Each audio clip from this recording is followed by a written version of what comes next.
I don't look at it as volatility. It's inconsistency, but it's not volatile. Volatile communicates that it's unexpected, that it's just going and doing whatever the heck, and you have no way of predicting it. It's unpredictable. And that's just not the case. Hey investors, Bradley here from Watson Estates, and you're listening to the largest, fastest growing podcast for Toronto real estate on iTunes, Spotify, and Google Podcasts. Today on our show, I'm talking with James Svetec. Really excited. We haven't really had a guest come on and really pitch the idea of short-term rentals to us on the show. So we put James in the hot seat today. He is the author of Airbnb for Dummies. He's also the founder of BNB Mastery.com and an overall Airbnb expert. Today, we talked about what COVID has done to the Airbnb and short-term rental market and how he's been able to, with his clients, manage some of the volatility, as well as why he tends to think Airbnb or short-term rentals is actually a safer investment than long-term rentals today. These are some of the things we discussed. He also shared some of the tools and systems that he uses in order to manage a successful business. We had a very good chat. I learned a ton of stuff as someone who doesn't do too much Airbnb myself. I know I learned some stuff. I'm sure you will today. If you guys do, please leave a comment. Any questions you have down below for James. Enjoy the show. On this computer. Good. And then we can jump right into it. You good to go? Good to go. All right. Okay, cool. James, thanks for joining us on the show. How you doing? I'm doing great. Thanks. Thanks for having me. I am so glad to have you on the show. We've had a lot of investors come on, but you are the first Airbnb or short-term rental dude we've had come on. So I'm really excited to hear a little bit about your experience in real estate and why Airbnb. I want you to convince me today on why I should drop what I'm doing and run towards a short-term rental. But before we get started, maybe tell me a little bit about your story, your background, and what got you into doing Airbnb. For sure. Yeah. So I guess my background, kind of going back to the beginning of my start with short-term rentals and Airbnb, is that I actually started about 4 or 5 years ago, managing other people's properties in downtown Toronto on short-term rental. So worked mainly with a group of real estate investors, managing their properties that they'd taken. Some of them had taken them from long-term rental and transitioned them into short-term rentals. And then some of them had set them up and bought them specifically for the purpose of short-term renting. So that's kind of where I got my feet wet with Airbnb and got my first experience. Before that, I had stayed in a couple of Airbnbs, but never actually done any hosting.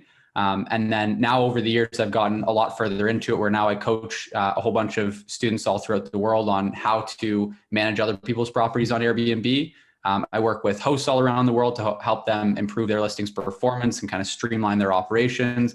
And I started investing in a short-term rental up in Kawartha.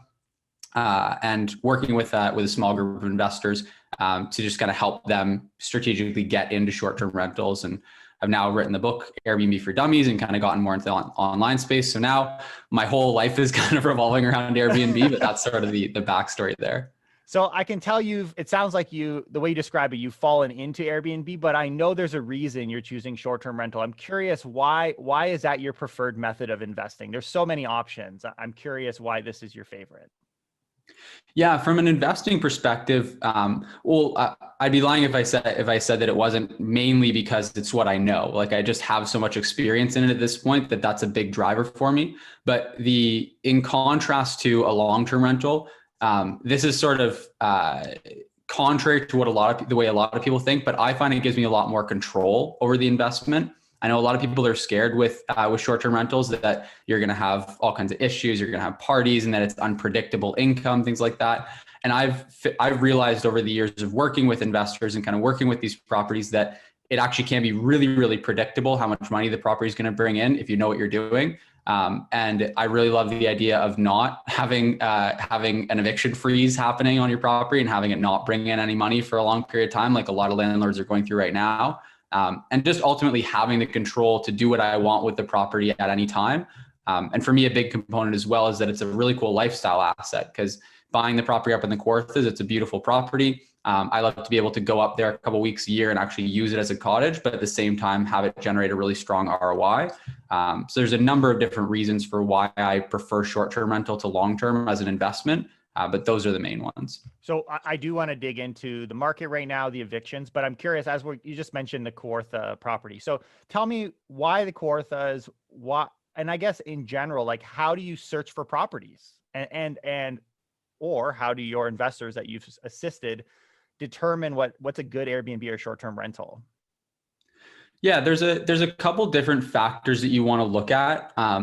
The main thing is you want to have, it just depends on your risk profile, ultimately how much of a backup plan you want, but you want to have some sort of a backup plan. So I know that for investors that are investing in an area like downtown Toronto, one of the things I always remind people, if you're investing in that type of area where regulations can change and they're liable to change, there's a lot of different factors that you kind of have to consider as far as things that could prevent you from being as profitable, whether that's regulation change, whether that's your condo board changes their rules, whether that's different taxes that come into effect or different regulations that even don't necessarily shut your operation down, but just limit the way that you can operate.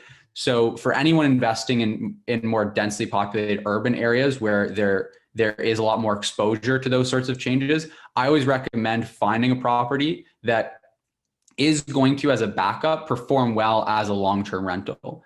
And then the other component to it is there's no matter where you're buying. So for me, I bought in Kawartha Lakes because it's a lot less liable to changes in regulation, because even before Airbnb, short-term rentals were always a thing, an established market, established industry in that area because of cottage country. So there's a lot less exposure to changes there. It's, again, like I mentioned, it's a really great lifestyle asset for me where I can own it, use it, and also rent it on short-term rental. And the numbers just make a huge amount of sense right now. I bought my property based on 2019 and prior numbers, knowing that 2020 was heavily inflated and 2021 will be the same. Yeah. And it made a ton of sense, even if I was buying it based on the data from the short-term rental data from those prior years. So it's going to pan out to be a really good investment for the next year or two here, while things are a lot more locked down and there are a lot more people getting out of the city. But I believe it's going to be a long-term, really strong investment, even if things do start to revert back to sort of more the norm. It's a really interesting concept, right? Like, it sounds as though if you're playing darts, like bullseye is a short-term rental, but knowing you can land on the long-term rental downtown, I think that's an interesting concept. Kind of creates a bit of a support. When you purchase a property in Kawartha, was that a similar philosophy, thinking, you know what if I need to go long-term, or you're just so confident in the short-term market there that there's no need? Yeah, so it wasn't necessarily looking at it and saying, okay, I can take this back to long-term rental as a backup plan. But for me, a good fallback is that even if things revert back to the norm, it's still going to perform really well, because I'm not really worried. I'm not concerned about the property not being able to be used as a short-term rental, because they already have established regulations there. If taxes were to be levied, then which they already are, but you're not. If taxes were to be changed, let's say that there was some change in the regulation around that, then again, we still have enough margin for error. And that property specifically was also a BRRRR. So it's a property that, again, even if things go belly up with the actual performance of it, we bought it under market value. We're doing some great renovations to add value to the property. So there's a couple of different ways that we're getting return on our investment with that property. So there's just kind of contingencies built into the deal that way. You just spilled the beans, man. That was the secret. You got it below market value. So you've actually been able to get some appreciation built in too. I think for someone who is more dedicated to the downtown or in the GTA, I'm curious. In Kawartha, my expectation, and forgive my ignorance, but I would think that the majority of your customers would come during certain seasons. Do you find that that's the case? Do you find, like, in a normal year in 2019 that it's consistent? And maybe if not, is it just so much money during those seasonal periods that it balances out? And I'm curious that dynamic for cottage country and how it works with short terms. Yeah, it's a little bit of both. One of the real kind of secrets with short-term rental that so few people understand is the seasonality of it. And I find a lot of investors get blocked up when they think about those seasonal fluctuations, and they think about just the volatility that they associate with that. And there's a couple main things. So the one piece that you mentioned there about, hey, does it perform well enough in the high season that it negates the down season and it evens out? Yes, that is often the case. And so we always look at, when we're doing our projections, we always look at the 12-month average operating income rather than looking at individual months, which can really skew it. Like, you can get months that perform 2 or 3 times better in the high months than you would in the low months. So there is the element of that. But the other aspect is that there's a lot of things you can do. And this is where I feel a lot of people just miss out massively. Even the people that do have short-term rentals, is there a lot of things you can do to make your property perform even in the low season. The way I like to explain it to people is that in the high season, there's just so much demand that the demand is greater than the supply. So even the last kid gets picked. Like even the last listing ends up getting picked because there's just no other options.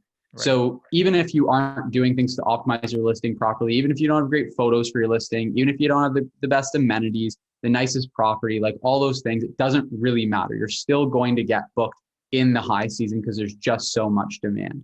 The challenge is that in the low season, there's still just as much demand almost, but there's way less, just as much supply almost, but there's way less demand. So it's only those top performers that actually get picked. So to give you an example, like one of the things that we're doing at the property in the Kawarthas is we've added a hot tub and a sauna. And that's going to make it a lot more attractive as a winter getaway. In the summer, not a lot of people wanting to go into the hot tub or the sauna, but in the winter time, it's a great set of amenities to have. And on Airbnb, you can actually filter your search criteria based on properties that have certain amenities like a hot tub. And so you're going to drive a lot more traffic to your listing that way. Adding different amenities is one really great way to capture it. And then also just doing all the more technical things involved with optimizing your listing. One of the biggest is having really great photos, optimizing your pricing strategy. Ultimately, it just comes down to if you have your listing on the top of the Airbnb search results or VRBO search results, whatever platform you're on, you're getting good exposure, then you absolutely can capture a great amount of bookings in the low season and keep your property performing well throughout the low season, and not have to rely on that high season to make up for bad months in the low season. It's just that a lot of people lack the understanding and the strategies to be able to actually make that happen. I love that.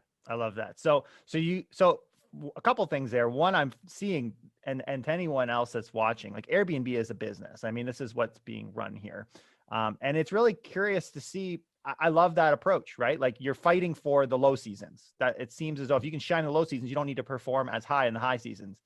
And that's a perspective I've never really had. Do you find the seasonality impacts closer to the downtown core, or is that something that's more cottage country? Like, is there peak seasons as well for travel in the GTA? Yeah, absolutely.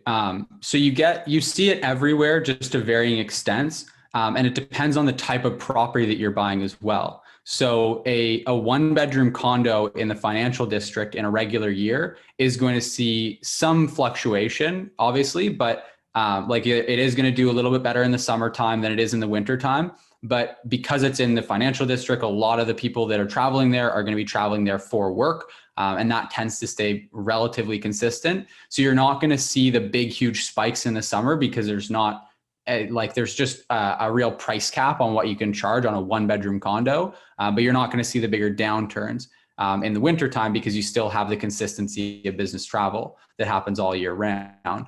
Whereas if you buy or if you start short-term renting let's say a 3-bedroom property that's just outside of the financial district of the real core of the city, then you're going to see those huge swings because a lot of the time those properties tend to cater more to people traveling in, whether it's with groups of friends or it's families. And so we'll regularly see if we're managing a listing in Toronto that at Carabana weekend, it'll bring in as much in that weekend as it would in a month, in the month of January, if you have like a 3-bedroom property that's just kind of outside of the real core.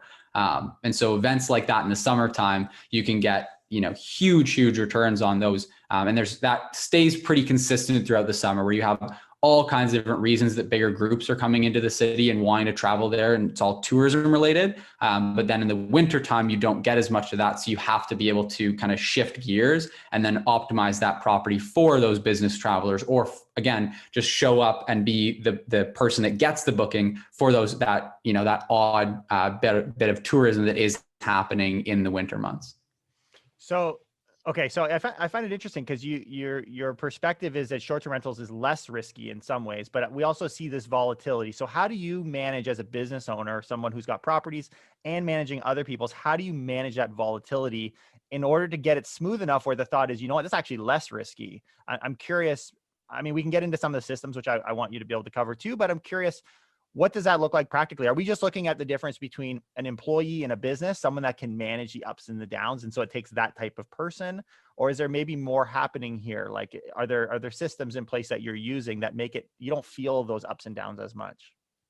Yeah, honestly, I don't look at it as volatility. It's inconsistency, but it's not volatile. Volatile communicates that it's unexpected, that it's just going and doing whatever the heck, and you have no way of predicting it. It's unpredictable. And that's just not the case. Like, I can look at a property and I can run an analysis on it. And there's tools that I use, like for example, AirDNA is a really great tool where you can basically analyze the data of short-term rentals in any given area over the past 5-6 years. Another really great tool for that is called All the Rooms. And so you can basically take that data and you can look at it and you can run projections for a property. And so yes, a property will perform 3 times better maybe in the summer months than it would in the winter months, but I know that, and I know that going into it, and I can predict that. So it's not necessarily volatile. It's just that it's inconsistent from one month to the other. And so by being able to predict that, I know how to just manage my cash flow throughout the year. I know what to expect, and I know what my targets are that I need to hit in each month of the year. And the other thing that really makes it a lot less risky in my mind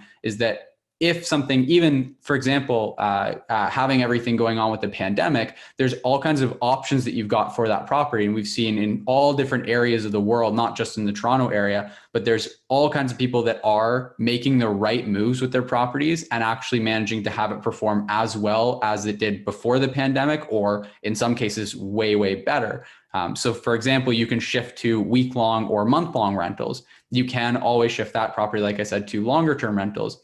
You can, we had a lot of people, a lot of the students that I coach transition to offering their property for traveling healthcare workers.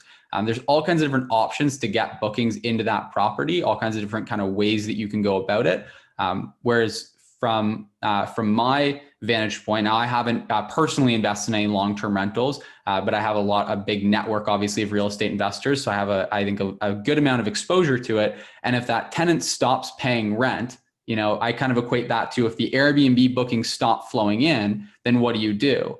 Well, if the tenant stops paying rent, then you can go and you can try to make that tenant start paying rent again, or you can go through a multi-month long eviction process to try to get them out of there once things open back up and you're allowed to do that. And that just kind of gets you stuck. And then there's also no way to make up for that, because by the time you get a new tenant in there, it's not like you're now commanding 2 or 3 times the amount of rent.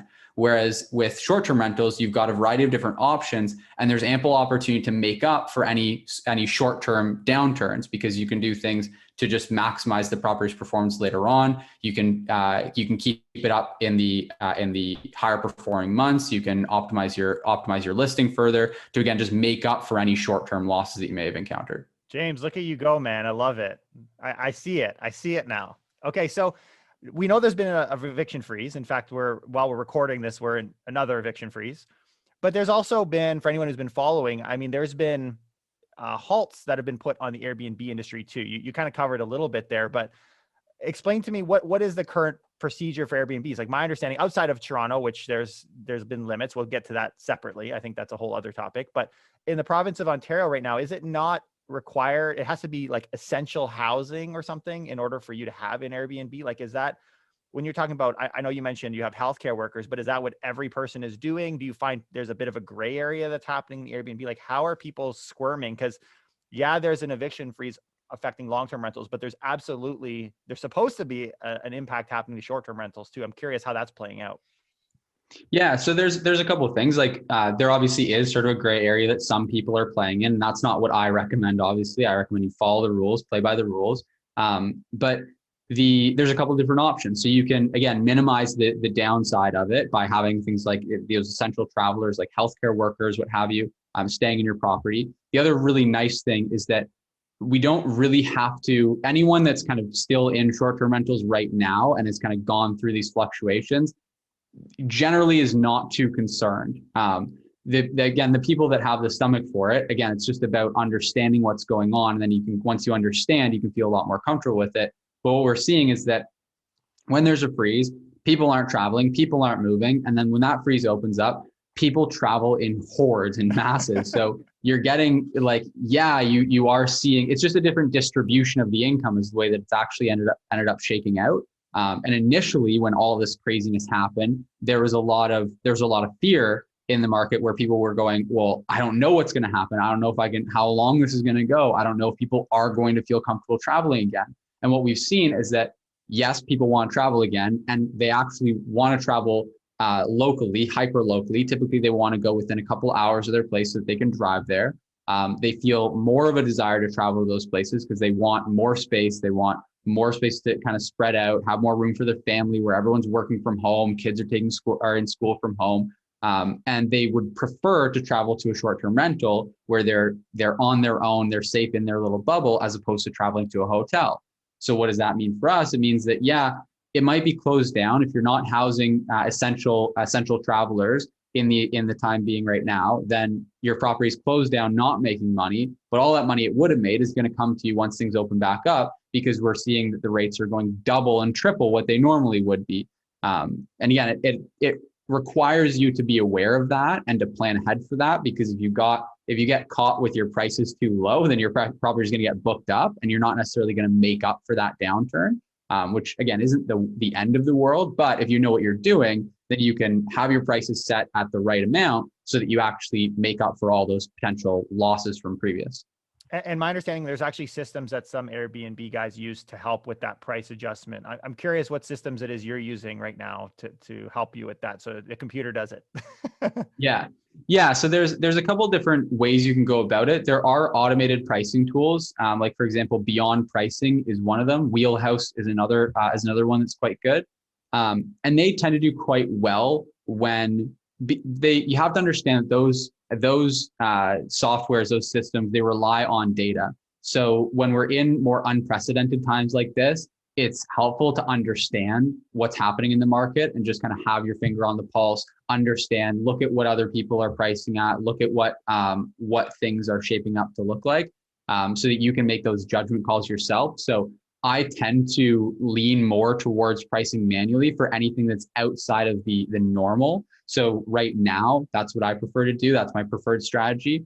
In times like, for example, Caravana weekend, where it's just absolutely bonkers, the number of people that come into the city, I tend to do manual pricing and just override those softwares. But for your typical run of the mill, it's 2019, it's January through March, just set it and forget it with a software like Wheelhouse or Beyond Pricing. Yeah.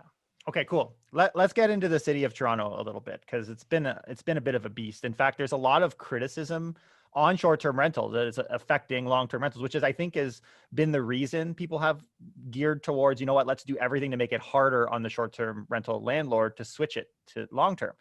And so, for example, right now you've got people are not allowed to Airbnb a condo. It needs to be, unless it's a primary residence. There's most Airbnbs that we saw a few months ago, if they still exist, they really shouldn't. And I know there's other cities around in the GTA that are also doing similar things. These rules where it has to be your primary residence or second dwelling, certain number of months. How has that changed things? You mentioned you have clients that you're helping that are in the city that have, even within a couple of years before, have switched to Airbnb. Like, what are they doing to pivot in this time? Yeah, so the regulations that the city has passed have made it a little bit comical, the way that it's actually kind of shaped up for some landlords, because the challenge is that the way that they structure the regulations make it so that if you had, for example, a legal second unit in your home, that is a totally different dwelling. And so you cannot have that property on Airbnb. It has to be part of your primary residence. Oh. But if you have an illegal second unit, then it's all good, because that's actually technically part of your primary residence. So you can go and rent that on Airbnb all day long. So it's actually, unfortunately favored the people that set up illegal units, and the people that made the investment to go and get the permits and set up a proper legal second suite, they're kind of left high and dry. But again, those people can shift over to long-term rental, and that's what a lot of them have done. Condos were never really a big play for Airbnb to begin with, because even before any regulations from the city passed, most condos, there's only 2 or 3 condo buildings in Toronto that actually allowed Airbnb. And there were owners that tried to get around those regulations from the condo boards and the HOAs, but it's just a challenging uphill battle. Like I never worked and managed any properties that fell into that category, because then, as soon as a guest goes to the concierge, you've got an issue, and that's going to happen because like guests are going to go to the concierge. It's just going to happen within a couple of weeks. So there's definitely a shift around it with the new regulation. Some people, who have the right setup are able to just kind of slide by and keep going. And then some people have shifted over to long-term rental. And then we've got this accommodations tax, the Municipal Accommodations Tax in Toronto of 4%, and people have to register. It sounds like the city is really well connected with Airbnb. They've got them by the throat a little bit and saying you have to follow these rules in order to operate in the city. Do you see people just paying the tax, or have you seen that as a reason for people to say, okay, screw short-term rentals in these areas, we're going to just hold it long-term or sell? Yeah, honestly, taxes and regulations that make it safer and more legitimate for people to have properties on Airbnb always end up improving the market, has been my experience. So that stuff I welcome. I think it's fantastic. I think that there should be regulations around short-term rentals. And a lot of the challenge with short-term rentals is that because there was a financial incentive to do so, a lot of less scrupulous landlords were setting up quite unsafe properties. Like one example that comes to mind is a landlord in Toronto that had subdivided up this property basically to use it as a short-term rental, had it on Airbnb, and had something like 20 some odd people that it could house. And it was a total fire hazard. Like it was completely unsafe for them to be operating the property the way that they were. And so having regulations that make it challenging or impossible for a landlord to do that is fantastic. Having a tax imposed so the city can actually benefit from short-term rentals as well, and they can actually have a budget to enforce different regulations like that actually make it safer and more legitimate for everyone involved, that's actually fantastic. And then what we've seen on the return side of things is that when a tax gets added, the prices just go up. We just increase our prices, guests pay the extra tax. It nets out to pretty much the exact same as what it was before, but now suddenly we have less competition and we don't have to compete. It's removing a layer of competition from these people that were running incorrectly. And those ones are always people with the rock bottom low prices. So you're taking out that bottom layer of competition. So the whole ship starts to actually rise. So it's actually a net benefit for everyone involved. And I highly endorse any kind of regulation like that. I hear you, man. I hear the logic. Just be careful because they might be knocking in Kawartha Lake pretty soon on you. But no, I get what you're saying. Yeah. I mean, clean it up, clean up the mess. There's a real mess that's formed. And I think that's where a lot of the anger has come from, right? That's really what's caused it. So let's take it a step further here, because I've seen people that make a living discussing this idea of renting a place from a landlord, perfectly allowed as long as you tell the landlord, and then renting it on Airbnb or other short-term platforms. Is that something you would recommend, or is it a little bit too much dancing? Is it maybe too risky? Would you still categorize that as a low risk type of investment? I would categorize that as about as high risk I wouldn't call it an investment, but it's about as high risk as you can get if you're classifying it as an investment. The challenge with that is that when you're buying a property, you actually have equity in an appreciating asset, and you have control over that. You can do things to further increase the value of the asset. When you rent a property, that rent is vanishing. It's not building any equity for you. So when you look at the prospect of you doing, it's called a rental arbitrage, is the way most people refer to that, where you rent a property under a master lease agreement, where you have the ability to sublease it on Airbnb, and then you go and furnish it up. So you're paying first and last month's rent, you're paying a security deposit, typically a higher one because landlords want to know that their property is secure, with different people going in and out of it. And then you're paying whatever it might be, $5,000, $10,000 to furnish that property, and then put it up on Airbnb.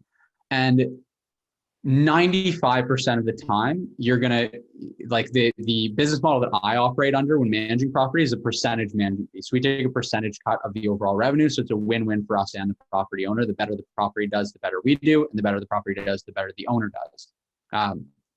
95% of the time, when you look at the actual numbers on a property, you're going to earn as much money managing under a management fee model like that as you would under rental arbitrage. The difference is that when you do it under management fee model, you don't have to pay first and last month's rent. to grow your business, and you don't have to invest a whole bunch of money into furniture that you don't have a place for. You don't own somewhere to put it. So yeah, from a just business perspective, I find it to be a way better business model to use the management fee model. But then from a risk profile, it's crazy. That's actually, we started out doing that early on. We did a mixture of management fee and rental arbitrage. And then I got to a point where we just kind of looked at and went, okay, Toronto's talking about regulation. So let's kind of model out what happens if we keep taking our profit that we're earning every month and rolling it over into rent and furniture. And we keep building the business, not taking cash out of it for ourselves and just rolling our profits over into rent. Now, each month that we grow, that we're reinvesting into our business, we have a higher earning potential. But that's not actually more money in the bank. That's not more equity built up. It's just the higher earning potential because we've got these additional properties. Then what happens if Toronto comes over and takes away that earning potential by enforcing a regulation like the one that they have? Well, now suddenly we're left holding the bag where we've got a bunch of properties that we're paying rent on. So that's going to quickly just drain out our money. We've got basically 120 days to try to salvage it and make some money before we have to shut them down. And then beyond that, we've got a bunch of furniture that's worth maybe 30 to 50% of what we paid for it now because it's used furniture. So from a risk profile, we just looked at that and went, yep, going to stop doing that altogether. That doesn't make any sense. If you're doing it with one property that you find, like I call them unicorn properties, where you can rent it and you can easily bring in 3 to 4 times what you're paying in rent each month, and you don't plan on reinvesting the profit, you just want to do it with one property, there's pretty stable regulation, and you just want to have it generate some cash flow, sure, I can understand that. It can be good. But the reality is that those are very, very hard to come by properties that actually perform that way and have rental values that are that low relative to the amount that you can earn on short-term rental. So for most cases, I just say steer completely clear of that model. Cool. Okay. Last question for you. Is this something you think someone can do part-time, or there's a lot of work that goes into it from what I'm hearing? I'm curious, would you encourage someone to do this part-time, or do you think this is a full-time gig? And how would you set that up for them if they did go part-time? Yeah, so it can be as hands-on or hands-off as you want to be. That's one of the really nice things. So for me, I enjoy managing the property, and I have a lot of experience with it. I have a lot of systems built up that make it relatively easy for me to do. So for that reason, I self-manage. Like, for example, the property I got in the Kawartha, we're going to be self-managing it. And that's great, but you don't have to go that route. Most investors in short-term rentals will just hire out a management company, and you can still get fantastic return numbers hiring out a management company, where then you just sit back and relax and they take care of everything. They can even, depending on the management company that you find, they'll even take care of like furnishing the property, staging it. Obviously, you'll be the one financing that, but they'll take care of actually setting it up with the amenities, the furnishing, the decoration that it needs to perform well. They'll take care of getting the actual listing set up, all the photography, and then all the ongoing management from like scheduling the cleaners, managing the pricing, communicating with guests. All that can be completely hands off. And you pay a percentage, typically is the way it'll be structured. You'll pay a percentage management fee to that company. They'll take care of everything, and you just get a check in your mailbox every month, the way that you would with a long-term rental. Just all things going to plan, that check is going to be for a greater amount. And what are those fees? I in my head, I think I know, but I'm curious. What are people charging these days for managing Airbnb units? It ranges depending on the area that you're in. Typically, if you're in, like standard is 20%. I've seen some markets that go as high as 50. Those are very rare. Like mostly that's kind of very niche, secluded areas in the US. In Canada and in the Toronto area, you're looking generally between 20 and maybe 25% if you're getting into cottage country. Beautiful. James, this has been a good chat, man. You taught me a whole bunch about Airbnb. Hopefully our listeners enjoyed it. And guys, I encourage you, please hit the like button if you did. James, if our guys have any questions for you, I mean, we'll have some people, I'm sure, leave them in the comments below, but where can people find you, and what kind of cool things can they get involved in with you and your business? Yeah, so probably the easiest place to find me is just on Instagram. And handle is James Svetec. My last name is a little bit challenging to spell, but it's SVETEC. Or they can go to bnbmastery.com.